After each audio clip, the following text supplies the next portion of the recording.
A paz do Senhor, amados irmãos, graças a Deus por mais esta oportunidade que o Senhor nos concede de estarmos juntos, estarmos reunidos, para nós falarmos a respeito da nossa lição bíblica, que tem por título no trimestre a Igreja Eleita, redimida pelo sangue de Cristo e selada com o Espírito Santo da promessa. Desta feita nós vamos estudar a lição de número 4, que tem o título A Iluminação Espiritual do Crente. O nosso texto áureo diz: para que o Deus de nosso Senhor Jesus Cristo, o Pai da Glória, nos dê em seu conhecimento espírito de sabedoria e revelação. Efésios capítulo 1, versículo 17. E a verdade prática diz: a vocação do crente inclui a herança de preciosas riquezas conferida aos eleitos pela grandeza do poder de Deus. E o nosso texto, a nossa leitura bíblica em classe está em Efésios, capítulo 1, versículo 15 a 23, tá bom? Eu gostaria de começar esta aula, irmãos, citando Provérbios, que diz que a vereda do justo é como a luz da aurora, que vai brilhando, brilhando, até ser dia perfeito, tá bom? Costumo dizer que a nossa caminhada cristã é dessa forma, né? Nós estamos em uma jornada, em uma caminhada, que ela é progressiva. E eu acho muito lindo esse texto porque ele compara a vereda, ou seja, o caminho do justo, como a luz da aurora, né? Todos nós sabemos que a luz da aurora são os primeiros raios do sol, né? Quando o dia está nascendo. E é claro que a noite ainda está imperando, mas quando esses primeiros raios do sol, né, nasce, a gente entende que o dia está raiando. E é claro que estas luzes, digamos assim, esta luz desta aurora, ela não é tão forte, ela ainda é fraca. Nós fizemos até uma ilustração, né? Os irmãos acompanharam aí no nosso grupo que mostrava isso, mas aqui eu queria mostrar essa progressão, porque começa aqui de maneira fraca, opaca, né?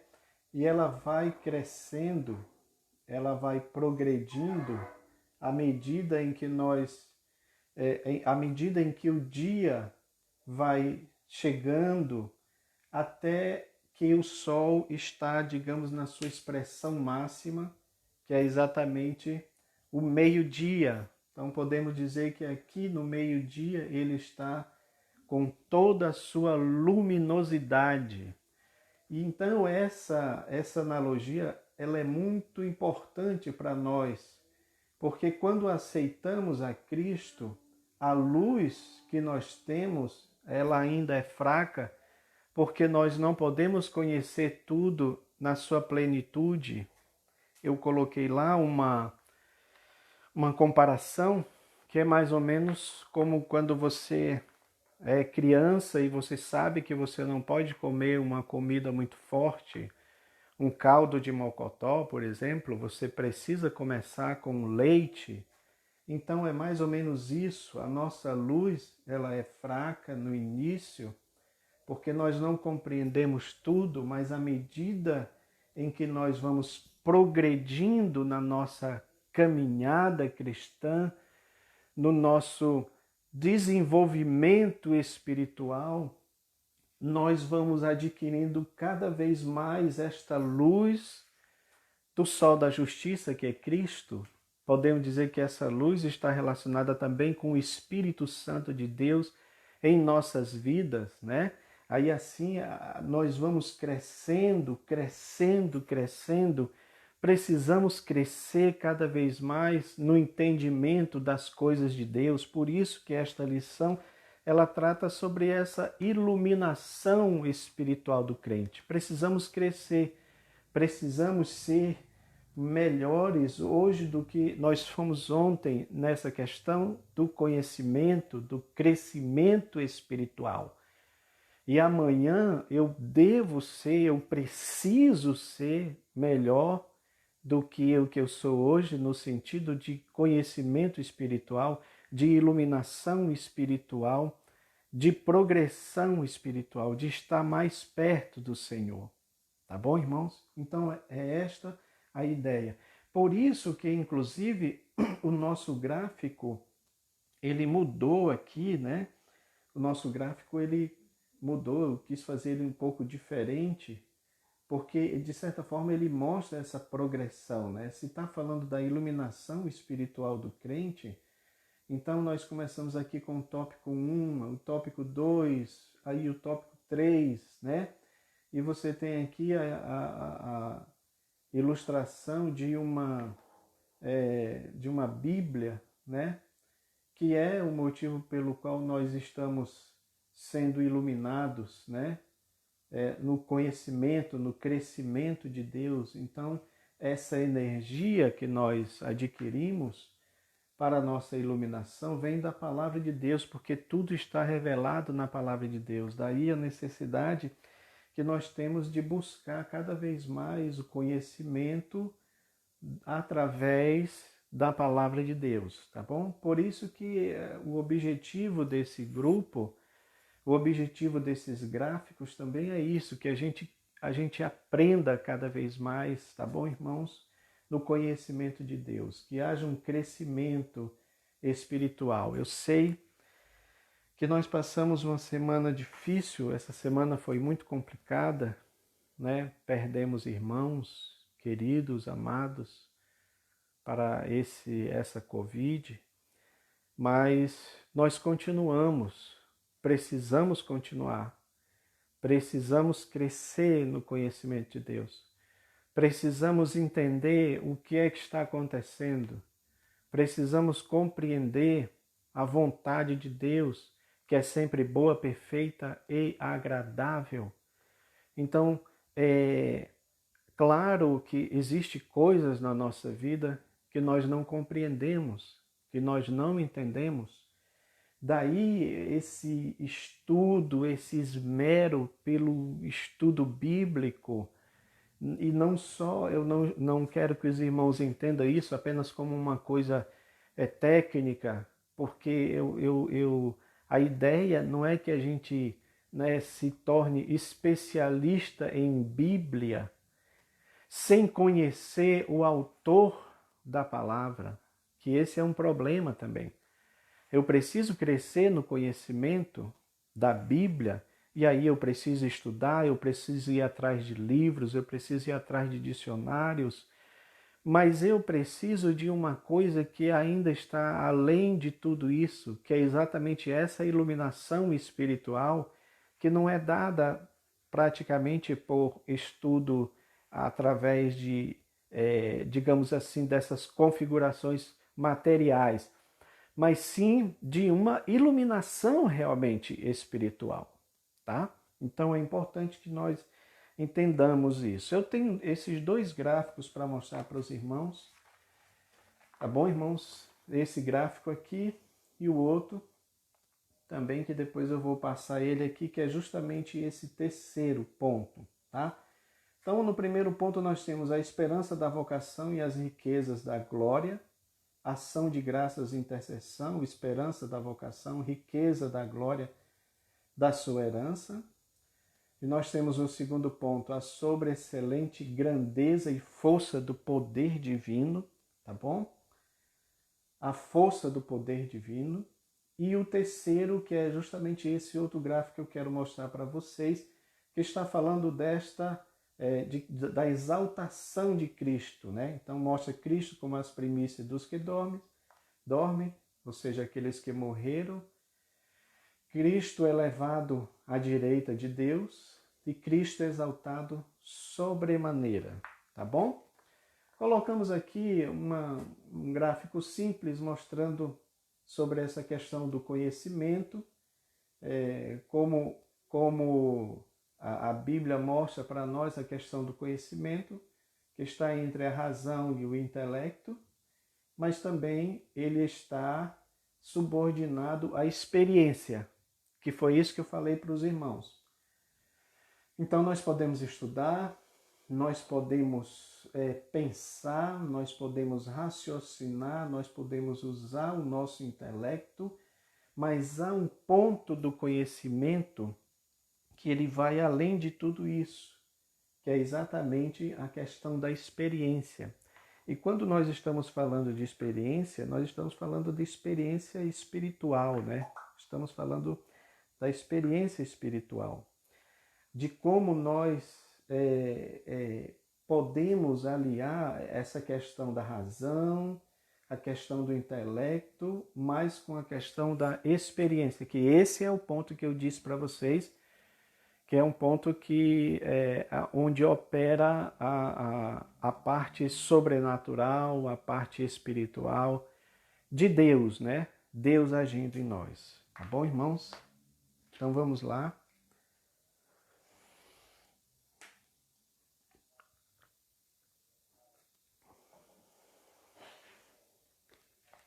No primeiro ponto da nossa lição, ele fala da esperança da vocação e as riquezas da glória.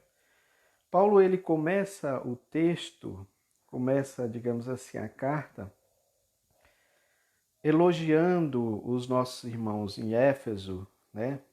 E principalmente agradecendo, ele faz essa ação de graça e intercessão. E os motivos são aqueles que nós já estudamos sobre a questão da eleição. Ele faz essa ação de graça pelas bênçãos recebidas. Dentre elas a eleição, dentre elas a predestinação, que nós já estudamos, tá bom? Esse ponto aqui eu gostaria de frisar para os irmãos que seria bom nós buscarmos em outros locais da própria palavra de Deus sobre a igreja de Éfeso. Então, quando você olha para Apocalipse capítulo 2, e o versículo 1, você vê lá uma igreja que era uma igreja trabalhadora, que era uma igreja laboriosa, que era uma igreja perseverante, que era uma igreja sofredora também, uma igreja resiliente. Tá? Então tem sentido em Paulo agradecer a Deus por todas as bênçãos, especialmente a bênção da eleição, a bênção da predestinação, porque ele estava falando com um público, com uma igreja que realmente trabalhava, que realmente era ativa na obra do Senhor. Tá? Podemos dizer que a igreja de Éfeso era uma igreja rica em obras. Tá? Ela era uma igreja que trabalhava bastante. E no segundo subitem nós temos aqui a esperança da vocação, tá? É quando Paulo fala sobre isso, ele pede a Deus que interceda para que o Espírito Santo ilumine os crentes, para que possam entender sobre essa esperança da vocação, né? A palavra esperança é uma palavra muito importante, principalmente nesses dias em que nós vivemos. Precisamos realmente ter esta esperança do nosso chamado. Vocação tem a ver também com o nosso chamado, né? Por isso que diz aqui o comentarista que se divide pelo menos em 3 aspectos. Deus chamou pessoas no passado, ou seja, uma chamada em que ele teve a iniciativa por meio da eleição em Cristo, da qual nós fazemos parte. A chamada também abrange o serviço e santificação no presente, ou seja, além dele ter nos chamado no passado, hoje essa chamada implica na nossa santificação e nós permanecermos fiéis, né? E nós sermos irrepreensíveis, vivermos em comunhão, em andar digno do Evangelho.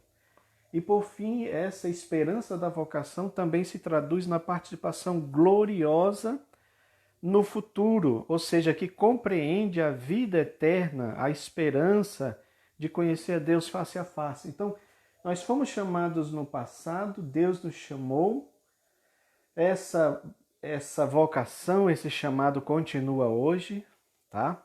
Através da santificação. E ele vai se consumar, ele vai se consolidar no futuro, quando Deus restaurar todas as coisas, que é exatamente esse terceiro ponto aqui que fala das riquezas, da glória, da sua herança. Tá bom, irmãos? Então esse ponto é muito importante, porque ele diz aqui que esse termo riqueza se refere às maravilhosas bênçãos que acompanham o plano da salvação.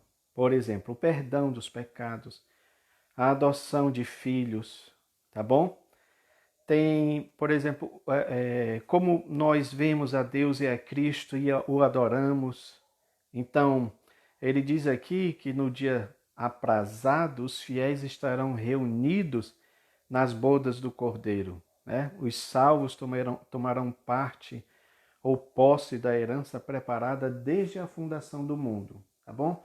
O que é que nós temos que entender aqui é que a nossa vocação, o nosso chamado, ele também é progressivo, porque eu fui chamado para fazer parte, digamos, dos eleitos. Esta chamada tem a ver com a minha santificação, que é justamente aquele ponto em que se fala sobre a perseverança dos santos, porque nós precisamos perseverar. Esta perseverança dos que foram chamados tem a ver também com o fato de eu, como cristão, também levar outras pessoas ao conhecimento de Cristo, né? Esta é a minha vocação. Ele nos chamou e nos nomeou para que nós fôssemos e dessemos frutos, tá bom? Mas esse aspecto da futuro da herança é importantíssimo, porque se ele nos chamou, então nós temos que ter claro na nossa mente que essa chamada nos leva para a herança, para alcançarmos a herança em Cristo Jesus.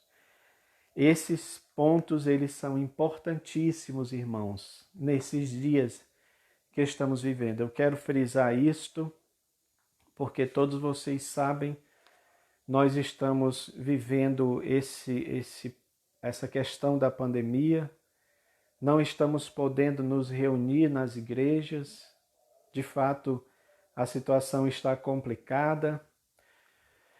Nós já notamos uma diferença, tá? De certa forma, nos irmãos, no servir a Deus, porque enquanto nós percebemos irmãos preocupados, desejosos de voltar à igreja, parece que há outros que arrefeceram no seu chamado. E eu quero, nesta tarde, incentivar você, a todos nós, porque nós estamos de fato sobre um ataque feroz, né?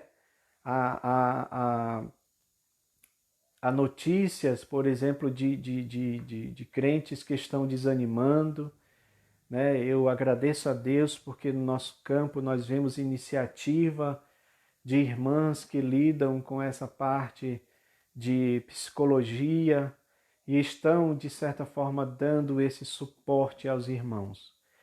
Então, irmãos, eu quero incentivar vocês, através dessa palavra, que a gente continue, que nós possamos perseverar, porque existe uma herança eterna, uma herança que nos aguarda, tá bom? Uma herança que está acima de tudo que os nossos olhos puderam ver até hoje.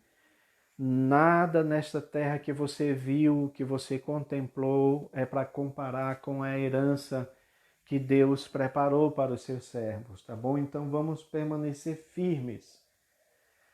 Esse ponto, o segundo ponto também, ele fala sobre esse excelente poder de Deus, a sobreexcelente grandeza e força do poder de Deus. É mais um motivo para nós permanecermos fiéis, é mais um motivo para nós continuarmos. Porque nós estamos servindo a um Deus Todo-Poderoso. E aqui eu quero enfatizar novamente aquele ponto que eu já tinha falado para os irmãos nas outras vezes, que Paulo ele está falando, irmãos, de Cristo, e nós vamos falar isso no terceiro ponto, ele está falando de Cristo que está assentado acima, tá bom?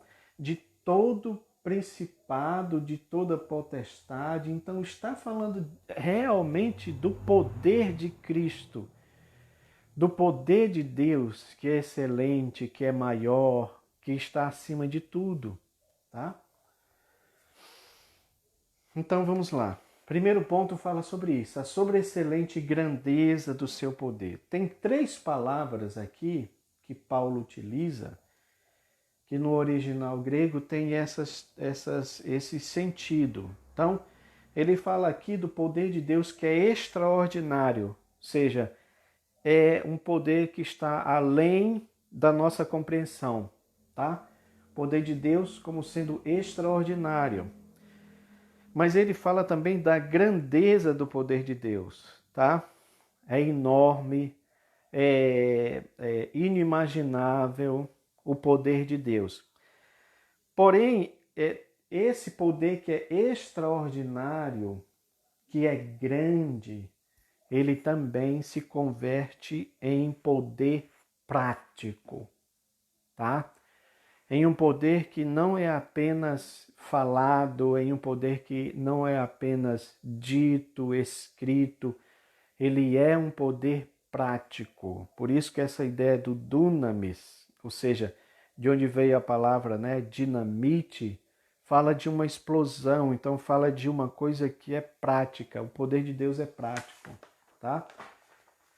E aí nós vamos ver então como é essa força do poder divino, tá? Nós queremos dizer com isto que o poder de Deus, ele demonstrado de maneira prática, ele é maior do que todos os outros poderes. Não se esqueçam disso, nós estamos falando, eu vou repetir isso sempre. O contexto histórico é de uma cidade completamente idólatra, de uma cidade completamente entregue ao paganismo, tá, irmãos? E claro que isso se reflete na igreja local. Isso se reflete inclusive na questão das heresias, tá? Dos falsos ensinos que também campeavam, que também estavam imperando ali na igreja de Éfeso. Quando você lê, por isso que eu disse que nós devemos ler as outras partes que falam da igreja para que a gente possa ter uma noção, digamos assim, panorâmica da igreja, tá? Então, quando você lê capítulo 19 de Atos, você vai ver lá Paulo falando claramente. Quando ele se despede, então ele chora com os presbíteros lá da igreja e ele diz claramente que no meio que iria surgir lobos devoradores que investiriam contra a igreja, ou seja, ataques externos que viria contra a igreja, tá? A tristeza dele era porque ele iria sair, ele iria se ausentar, e na ausência dele, estas pessoas que estavam, digamos, contaminadas com toda a idolatria da cidade iriam investir contra a igreja, tá? E não só isso, ele diz também que iria surgir essas ideias erradas também dentro da igreja. Ou seja, Paulo está falando que na igreja de Éfeso viria ataques externos, tá? Do paganismo regente, do paganismo dominante naquela cidade, mas também ataques internos, tá? Justamente de falsos mestres, de pessoas que não entenderam o evangelho de Cristo, tá bom, irmãos?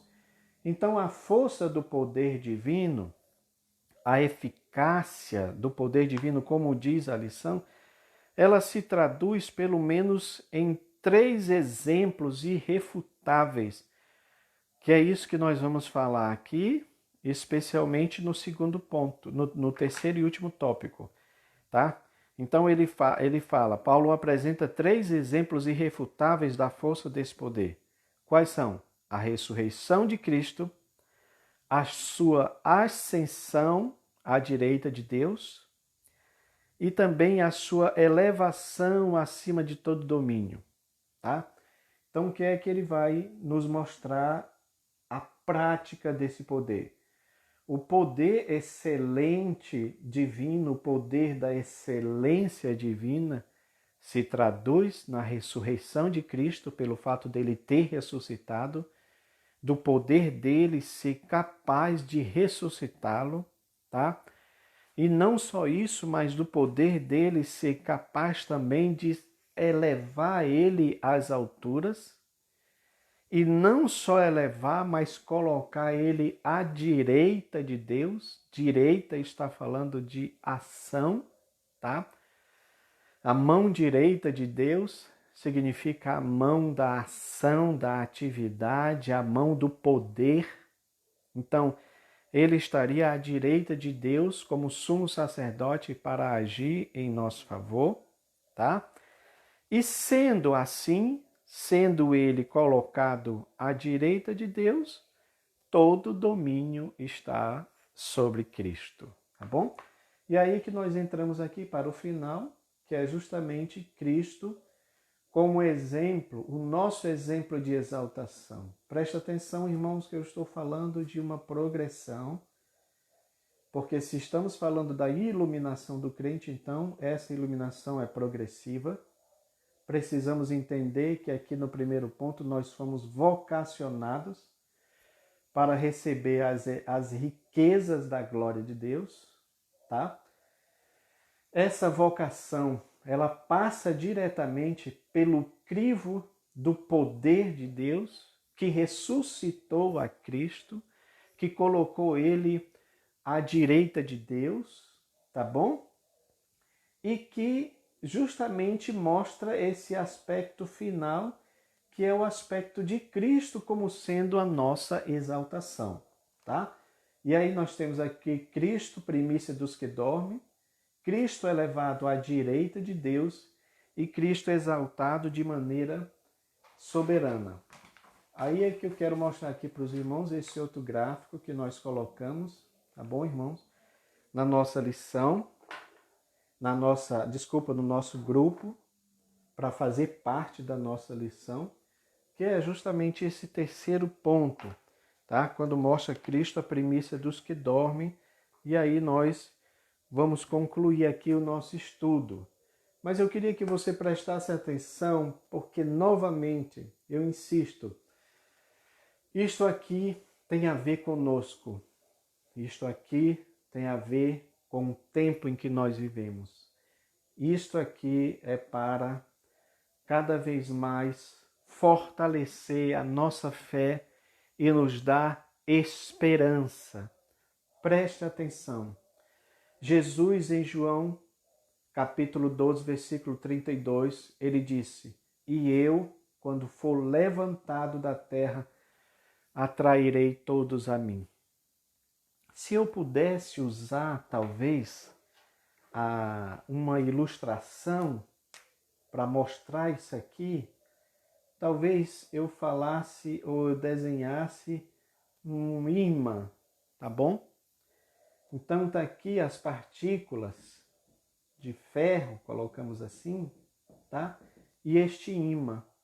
Então Jesus diz que quando ele fosse levantado da terra, ele iria atrair muitos para si. Presta atenção, irmãos, que isso aqui é muito importante para todos nós. É importante nós entendermos isso. Quando ele fala isso, nós somos levados a entender também o que ele fez, o que ele falou em João 3,15, quando ele disse assim: como Moisés levantou a serpente no deserto, assim importa que o Filho do Homem seja levantado, para que todo aquele que nele crê não pereça, mas tenha a vida eterna. Vamos lembrar um pouco do que houve lá no deserto? Vocês sabem? o povo de Israel estava, atravessando aquele deserto e começou a aparecer várias serpentes que estavam causando males nos viajantes ali daquele êxodo, causando problemas sérios.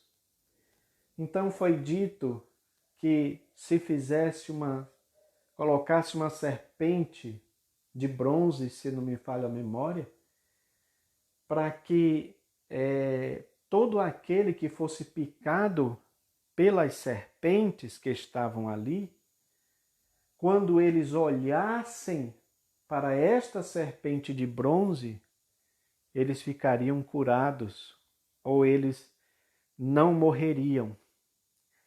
Agora preste atenção, irmãos.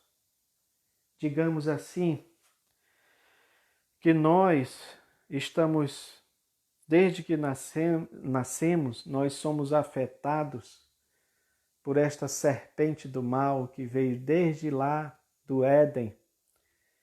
Ele nos infectou com esta coisa chamada pecado. E como vocês sabem disso, eu estou falando de maneira bem simples, mas didática, o salário do pecado é o quê, irmãos? A morte. Então, o que a Bíblia nos mostra é que toda pessoa pecadora, o resultado do pecado será a morte. Nesse aspecto, todos nós somos iguais, porque todos estamos sujeitos à morte. Agora preste atenção, quando um israelita era picado por uma serpente, ele olhava para essa serpente e nada acontecia.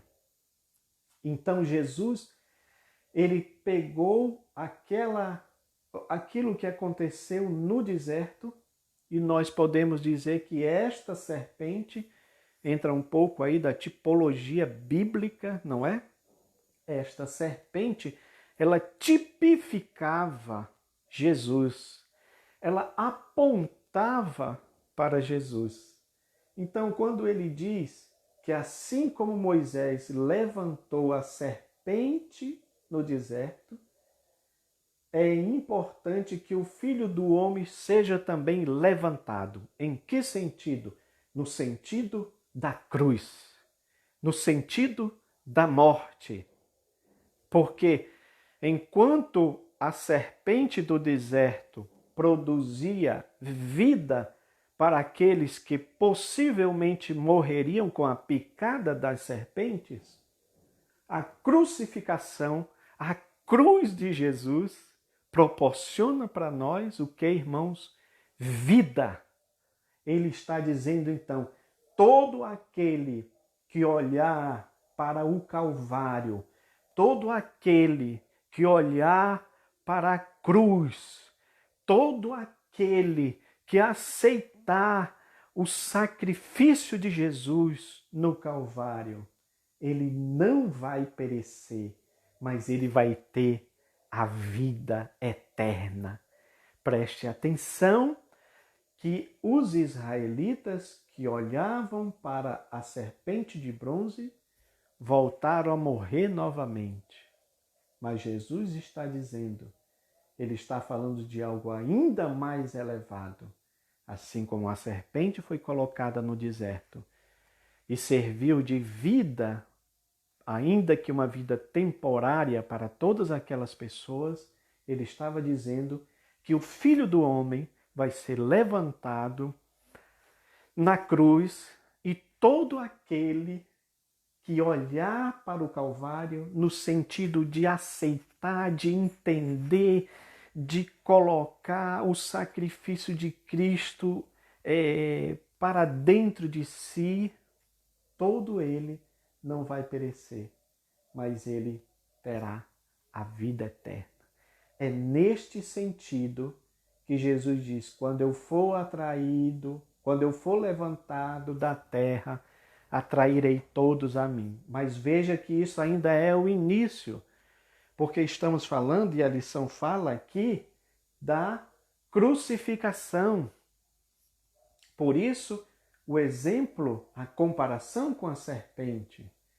Porém, Jesus não poderia ficar na cruz, porque se ele ficasse na cruz, se ele estivesse lá, no sentido de não ser, por exemplo, enterrado, não ser colocado no túmulo, se ele ficasse apenas ali, não adiantaria de nada, irmãos. Mas sabe o que acontece? Jesus foi tirado da cruz, foi colocado na sepultura, tá bom? E aí é que entra o que está dito na lição, porque a ressurreição é um dos pilares maiores da nossa fé cristã. Nós não negociamos a ressurreição de Jesus. Não tem como. Algumas pessoas, alguns religiosos aí, eu não vou dizer aqui, mas alguns tentam minimizar ou mesmo dar uma outra versão para a ressurreição de Jesus. Alguns querem dizer que ele teve um surto de catalepsia e aí depois ele teria voltado, não que ele teria morrido verdadeiramente, mas que ele teria voltado. Só que, irmãos, precisamos estudar claramente sobre esse aspecto. Aliás, vários estudiosos fizeram suas pesquisas a respeito da ressurreição de Jesus e eles provaram que a ressurreição de Jesus é um fato. Escute bem o que eu estou dizendo. Não havia o conceito claro. Para os judeus já existia a ideia da ressurreição, mas para aquele mundo pagão não havia esse conceito de ressurreição. A prova disso é que quando Paulo está lá em Atenas, quando ele está pregando, né, aquele episódio que eu citei para vocês do Deus desconhecido, ele vai falando a respeito de Jesus, da obra de Cristo. Quando ele fala da ressurreição, é como se tivesse jogado um balde de água fria e as pessoas, bom, sobre isso aí nós vamos te ouvir outra hora. É como se ele dissesse, nós não acreditamos nessa coisa de ressurreição. Então a ressurreição de Cristo, meus irmãos, é a prova cabal do poder de Deus. Veja aqui, João 2,19, Jesus conversando com aquelas pessoas, com aqueles religiosos, ele disse, olha, Jesus respondeu e disse, derribai este templo e em 3 dias eu levantarei. É claro que ele explicou que ele estava falando não do templo físico, mas do templo espiritual ou do templo como corpo, que era ele mesmo. Inclusive ele deixa claro, olha, derribem esse templo. Ou seja, vocês vão derribar este templo. Vocês vão tirar a minha vida. Vocês vão me matar. Mas em 3 dias ele será levantado de novo. Em 3 dias ele ressurgirá novamente. Que é justamente quando ele ressuscitou ao 3º dia. Ou seja, cumpriu-se claramente o que Jesus falou.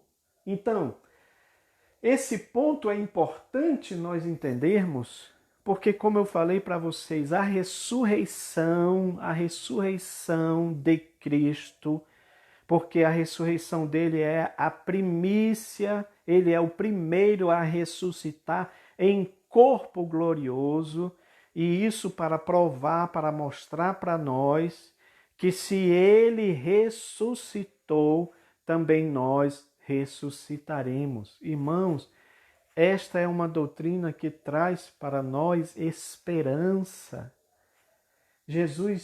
Paulo, ele diz em 1 Coríntios, mas de fato Cristo ressuscitou dentre os mortos e foi feito primícia dos que dormem, ou seja, primícia é o primeiro de muitos. Então a ressurreição de Cristo mostra para mim e para você que mesmo que nós passemos pela morte, mas nós temos esta viva esperança que em Cristo também nós vamos ressuscitar.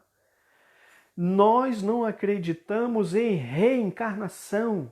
O crente, o cristão verdadeiro, ele sabe que ele não vai reencarnar, porque a Bíblia não dá respaldo para isso, mas ele acredita piamente na ressurreição. A Bíblia mostra que nós vamos ressuscitar. E qual é, você pode perguntar, qual é a prova cabal que nós vamos ressuscitar? A ressurreição de Jesus. É por isso que o diabo faz de tudo para desacreditar que Jesus ressuscitou. Naquele momento mesmo em que Jesus, naquele período em que ele ressuscita, né? As autoridades fizeram de tudo para abafar esse acontecimento, porque é o maior de todos os acontecimentos. Como é que pode? Nós matamos, nós tiramos a vida, mas ele ressuscitou? Não é possível isso, então fizeram de tudo. E até hoje tem pessoas que fazem de tudo para desacreditar que Jesus não ressuscitou. Mas a igreja do Senhor, ela faz de tudo para mostrar que o nosso Cristo está vivo. E sabe de uma coisa, irmãos? Esses cristãos morreram por causa disso.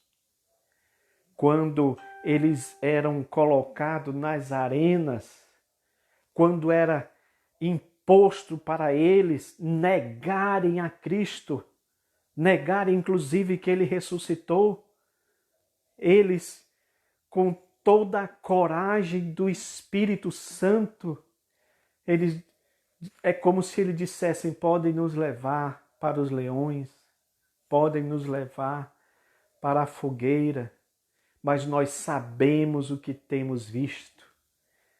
Pedro e os outros disseram algo parecido: nós sabemos o que nós vimos, nós temos certeza do que nós vimos. Nós vimos ele ressuscitado, ressurreto. A Bíblia mostra de mais de 500 pessoas viram Jesus ressurreto. Então isso é prova, irmãos, de que a ressurreição de Cristo é um fato. E este fato, ele traduz para nós, sabe o quê? A nossa ressurreição futura. Porque se Cristo ressuscitou, nós também ressuscitaremos com Cristo. Não é Covid, não é nenhum tipo de vírus, não é câncer, não é nada disso que vai nos separar do amor de Deus, nada disso. Mas a Bíblia mostra claramente que um dia os que estão mortos, os que estão dormindo, no sentido de descansando, eles ouvirão o som da trombeta de Deus. Eles ouvirão a voz do Senhor os chamando para si. É por isso que nós acreditamos neste ponto. E é por isso que nós precisamos pregar sobre isso. Mas deixa eu dizer uma coisa para concluir para vocês, para que a gente chegue neste ponto que eu digo que é o ápice da nossa fé. Porque, presta atenção, Jesus ressuscitou, Jesus passou 40 dias ainda aqui na terra, mostrando sinais, sabe, que ele estava vivo. Um fato curioso que me chama muita atenção é Tomé. Tomé, ele disse: olha, se eu não ver os cravos, se eu não ver os ferimentos, eu não acredito. Mas sabe de uma coisa? A Bíblia mostra que a sala estava fechada e Jesus se apresentou no meio deles. Não sei como, não sei se passou por entre as paredes, não sei se materializou-se ali, não sei. Eu sei que a Bíblia deixa claro que as portas estavam fechadas, mas ele se apresenta no meio deles e Tomé estava lá. E Jesus disse claramente para Tomé: porque tu me viste, tu creste. Bem-aventurado aqueles que não viram e creram, Tomé. E quando eu leio essa parte, eu costumo dizer que Jesus estava falando de mim. Jesus estava falando de você. Jesus estava falando para toda a igreja agora, nesse tempo. Bem-aventurados que não viram, os que não presenciaram com os olhos, mas creram, que somos nós. Mas Deus continua dizendo para que a gente creia. E Tomé, ele dá uma declaração também muito linda. Senhor meu e Deus meu. O que é que Tomé está dizendo, irmãos? Ele está admitindo a divindade de Jesus. Senhor meu e Deus meu. Por isso que eu digo que Jesus é para ser adorado. Embora tenha pessoas que digam que Jesus não é para ser adorado. Pessoas que se dizem crentes. Mas Tomé, o cético, quando ele viu Cristo, ele reconheceu que só o poder de Deus poderia ressuscitar a Cristo. Por isso que ele atribui Cristo como Deus, Senhor meu e Deus meu. Jesus passou ainda 40 dias, até que chegou o tempo dele ser assunto aos céus. Tá? E Atos capítulo 1, versículo 9 diz isso. E quando dizia isto, vendo eles, foi elevado às alturas e uma nuvem o recebeu, ocultando-o aos seus olhos. Eles ficaram olhando Jesus sendo elevado às alturas. Irmãos, Jesus poderia, sem sombra de dúvida, apenas se despedir deles, desaparecer ali e já aparecer lá na glória, ser assunto aos céus. Por que então Jesus faz essa questão de sumir de maneira progressiva, de maneira lenta aos olhos dos seus discípulos? Para mim, tem a ver com isso que ele falou. Quando eu for levantado da terra, atrairei muitos para mim. Então, enquanto Jesus subia lentamente, os discípulos estavam olhando para Cristo sendo elevado às alturas. Glória a Deus. E aí, quando ele se oculta à vista deles, eles ainda continuam olhando. Até que os anjos vêm e dão digamos assim, aquela injeção de ânimo escatológica. O que é que vocês estão olhando para cima? Este mesmo Jesus que vocês viram subir da mesma forma, aleluia, da mesma forma que ele foi elevado às alturas, ele virá novamente. E aí nós entramos para o final da nossa lição, que quando diz que Cristo foi exaltado de maneira soberana, porque aqui na sua assunção, na sua elevação, ele é elevado ao trono de Deus, ele foi, conforme diz 1 Timóteo, recebido na glória. Olha que coisa maravilhosa, irmãos. E aí o Salmo fala claramente sobre isto. Levantai, ó portas, as vossas cabeças. Levantai-vos, ó portais eternos, para que entre o Rei da Glória. Quem é o Rei da Glória? O Senhor poderoso, poderoso nas batalhas. Ele é o Rei da Glória. Este salmo fala da entrada do rei em Jerusalém, mas ele aponta para a entrada do Senhor Jesus Cristo na sua glória como Rei vitorioso sobre a morte, vitorioso sobre a morte, para dizer para mim, Enomi Lima dos Santos, e para todos vocês, que vocês são vitoriosos em Cristo. E por que nós somos vitoriosos em Cristo? Porque nós estamos sendo atraídos para Ele, irmãos. Precisamos essa iluminação espiritual que eu falei aqui para vocês desde o início, sobre a vereda do justo, é como a luz da aurora que vai brilhando, brilhando até ser dia perfeito. É aqui, o dia perfeito vai acontecer quando Cristo voltar na sua segunda vinda. E este é o pilar, digamos assim, apoteótico de tudo isso que nós estamos falando. Ele morreu na cruz, ele ressuscitou como primícia, ele foi recebido na glória e agora vai se cumprir aquilo que os anjos disseram, esse mesmo Jesus que vocês viram subir, ele mesmo voltará também. Aqui está, Apocalipse capítulo 1, versículo 7, eis que vem com as nuvens e todo olho verá, todo olho verá, até mesmo aqueles que o traspassaram, os judeus que tiraram,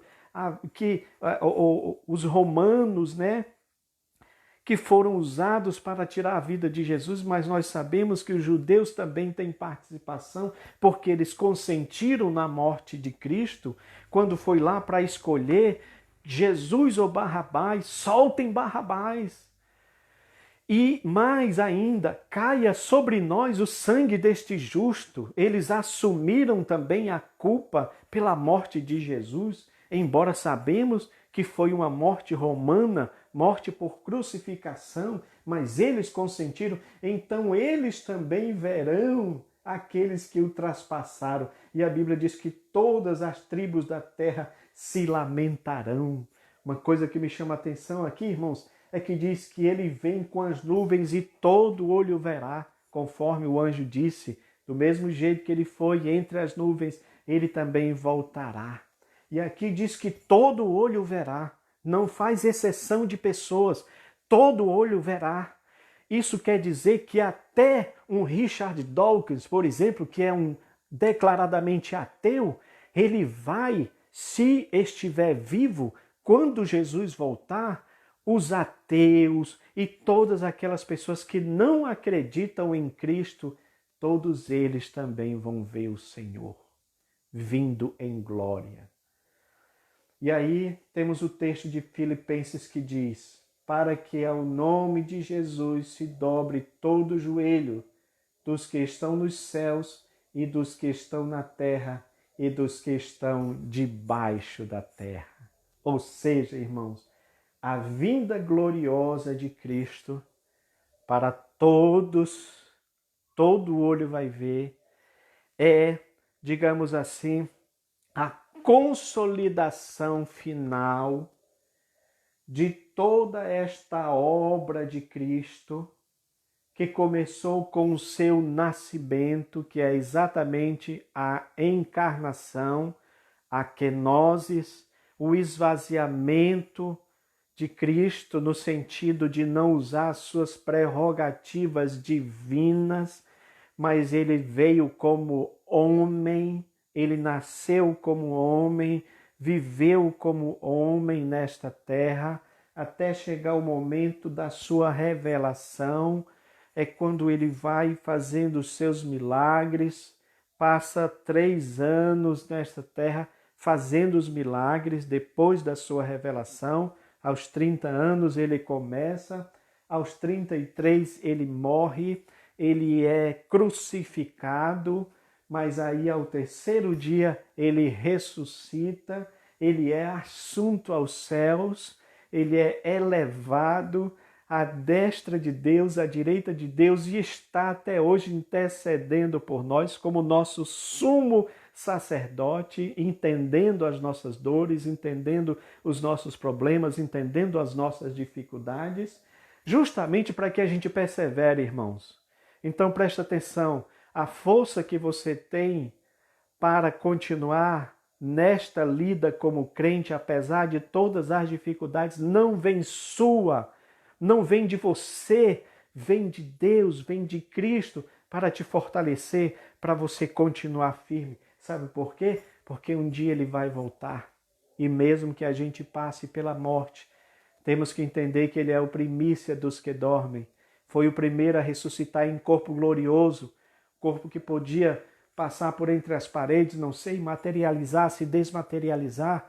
O certo é que o corpo de Cristo era um corpo diferente, o que prova que o nosso corpo, o corpo que nós vamos ressuscitar, também será um corpo diferente. Paulo fala sobre isso, que é necessário que isto que é mortal se revista da imortalidade, aquilo que é corruptível se revista da incorruptibilidade. Glória a Deus por isso, até chegarmos aqui no ponto da exaltação final, quando Cristo voltar e todos saberão quem é o Senhor.